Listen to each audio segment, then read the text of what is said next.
Berikutnya, Saudara, Komisi Pemberantasan Korupsi mencegah mantan Menteri Agama Yakut Khalil Qomas bepergian ke luar negeri di tengah pengusutan kasus korupsi kuota haji tahun 2024. Mantan Menteri Agama Yakut Khalil Qomas dicegah bepergian ke luar negeri sejak 11 Agustus hingga 6 bulan ke depan. Tak hanya Yakut, KPK juga mencegah staf sus Yakut dan juga seorang pihak swasta pemilik tur haji dan umroh. KPK telah menaikkan status kasus korupsi kuota haji ke tahap penyidikan, tapi KPK belum menetapkan tersangka dalam kasus ini.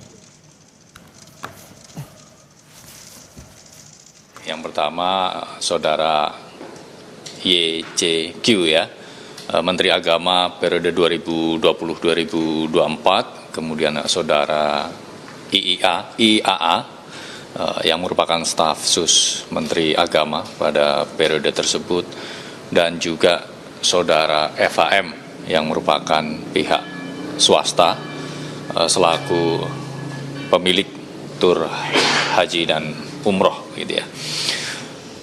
Pencegahan ke luar negeri kepada para yang bersangkutan tentu dibutuhkan penyidik agar yang bersangkutan tetap berada di Indonesia supaya dapat mengikuti proses penyidikan ini. KPK melakukan pencegahan ke luar negeri terhadap ex-Menteri Agama Yakut Khalil Qomas atas kasus dugaan korupsi kuota haji 2024. Menanggapi hal tersebut, Menteri Imigrasi dan Pemasyarakatan Agus Adrianto mengaku belum menerima laporan dari KPK soal pencegahan ke luar negeri pada mantan Menteri Agama Yakut Khalil Qomas. Agus bilang biasanya KPK akan bersurat ke Kementerian IMIPAS untuk meminta pencegahan orang yang berhadapan dengan hukum. Saya belum mendapat laporan. Sejauh ini belum ada pengajuan untuk permintaan pencegahan kepada yang bersangkutan. Nanti kalau ada informasi, nanti akan. Tapi mekanismenya seperti apa, Pak? Ya, mereka akan meminta kepada kita untuk melakukan pencegahan kepada seseorang yang sedang berhadapan dengan hukum yang dilaksanakan oleh aparat penegak hukum. Mantan Menteri Agama Yakut Khalil Qomas mengungkapkan baru mengetahui dari media massa perihal pencegahan dirinya di kasus dugaan korupsi penentuan kuota haji 2024. Dalam keterangan tertulisnya, juru bicara Yakut Khalil Qomas mengaku akan bertanggung jawab mematuhi proses penegakan hukum yang berjalan di KPK. Melalui juru bicaranya secara tertulis, Saudara, Yakut menegaskan bahwa keberadaan di Indonesia akan disesuaikan dengan kebutuhan penyidikan demi terungkapnya kebenaran secara transparan dan adil. Yakut juga berharap seluruh pihak dapat menunggu penyidikan tanpa prasangka sambil memberikan ruang penegakan hukum bekerja secara profesional.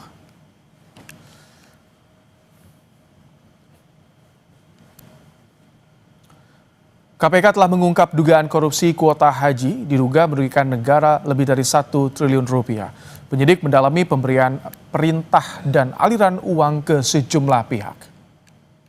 Ini baru saja naik ke penyidikan dengan sprindik umum, artinya memang masih dibutuhkan langkah-langkah penyidikan untuk nanti kemudian KPK menetapkan para pihak sebagai tersangkanya. Di mana dalam perkara ini hitungan awal dugaan kerugian negaranya lebih dari 1 triliun. Di sini penyidik akan mendalami terkait dengan perintah-perintah penentuan kuota tersebut dan juga aliran uang tentunya. Ya, karena kan yang dikelola oleh para agen ini, ya kemudian kita akan lihat apakah ada aliran uang ke pihak-pihak tertentu. Membahas soal pencegahan ex-Menteri Agama Yakut Khalil Qomas oleh KPK di kasus dugaan korupsi kuota haji 2024, kita sudah bersama dengan mantan pimpinan KPK, Saud Situmorang. Selamat malam, Pak Saud. Selamat malam, Mas. Baik, Pak Saud, ini kasus dugaan korupsi penyelenggaraan haji 2024 naik penyidikan. Kita punya catatan kelam di penyelenggaraan haji, Pak Saud. Mengapa ini bisa kembali terulang menurut Anda? Ya, memang kalau lihat dari bagaimana undang-undang kita juga sudah 3 kali dirubah ya tentang tata kelola ini, menunjukkan memang sejak tahun 2000 sampai kemudian terakhir sejumlah riset yang dilakukan KPK mulai dari tahun 2000, terus kemudian undang-undangnya berubah, dilakukan riset juga, kemudian saya waktu di dalam juga dilakukan riset lagi, terus sudah itu juga dilakukan juga sejumlah riset, itu kan banyak sekali titik-titik lemah yang memungkinkan adanya perilaku transaksional dan tata kelola dalam pengertian efisiensi, efektivitas, konflik of interest dan lain-lain itu muncul ya. Jadi kalau kita lihat bagaimana dua case yang menteri sebelumnya juga itu kan terkait dengan tata kelola dalam kaitan juga apakah itu dana yang dikumpulkan untuk kemudian pemberangkatan ataupun katakanlah persiapan-persiapan mulai dari tanah air sampai kemudian di tanah suci. Jadi kalau kita lihat case yang di kali ini, kita lihat langsung saja ke Undang-Undang 8 2019, itu kan pasal 64 itu jelas menegaskan tugas seorang menteri itu apa gitu. Nah, dugaan saya memang terkait dengan yang disebut sebagai kuota yang seharusnya 69, 68, 62 dan 8% itu kemudian diubah menjadi 50 kuota itu menunjukkan itu tidak sesuai dengan pasal 64 Undang-Undang 8 2019. Jadi yang bertanggung jawab sebenarnya ya tentu di dalam pasal 64 itu yaitu menteri. Gitu Mas Bray. Seperti tadi salah satu yang Anda sebutkan itu termasuk modusnya juga, sebenarnya ada dana operasional menteri juga yang dimodus ini. Beberapa celah banyak yang rentan di praktik korupsi di sana. Ini memang susah ditutup celah-celah itu.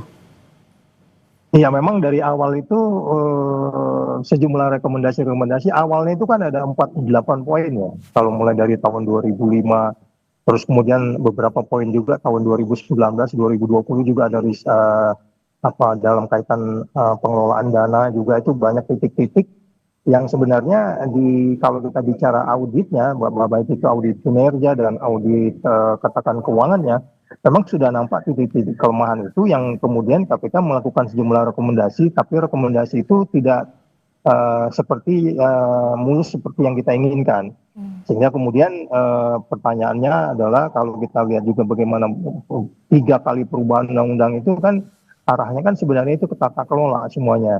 Jadi rekomendasi, pengawasan, audit itu yang tidak perform sehingga kemudian orang bertanya apakah perlu lagi badan baru dan lain-lain. Itu semua kan arahnya sebenarnya bagaimana pertanggungjawaban dana dan memberangkatkan orang mulai dari rumahnya sampai kembali lagi ke rumah.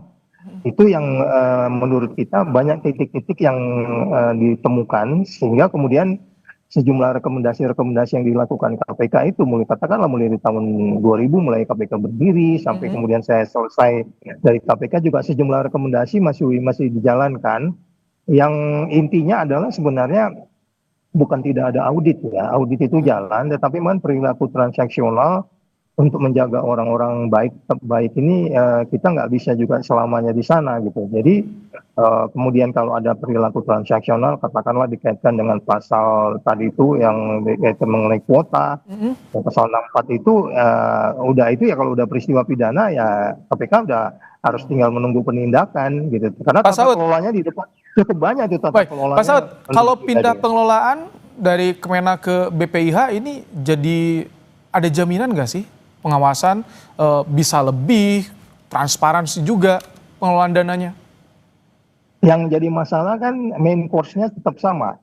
Main course-nya itu adalah terkait dengan kuota, terkait juga dengan mulai dari detail-detail katakanlah catering, transportasi, terus kemudian menjaga kuota itu untuk kemudian tetap pada seperti mana di dalam undang-undang. Nah itu kan menjadi sulit kalaupun ada badan-badan baru, kalau perilaku transaksionalnya akan jalan ya tinggal menunggu penindakan gitu. Apalagi kalau umpamanya nanti ada selain kerugian negara ada kickback ya.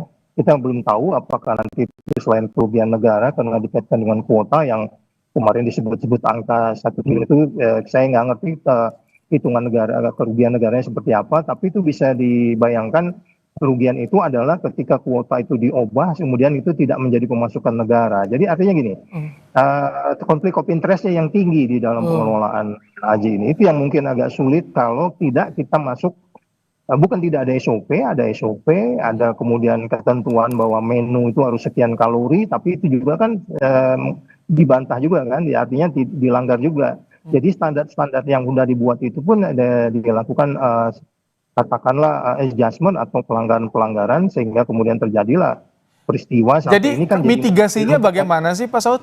agar tidak mengadakan penindakan melulu, mitigasinya bagaimana? Mungkin tidak ditutup sampai tidak terjadi.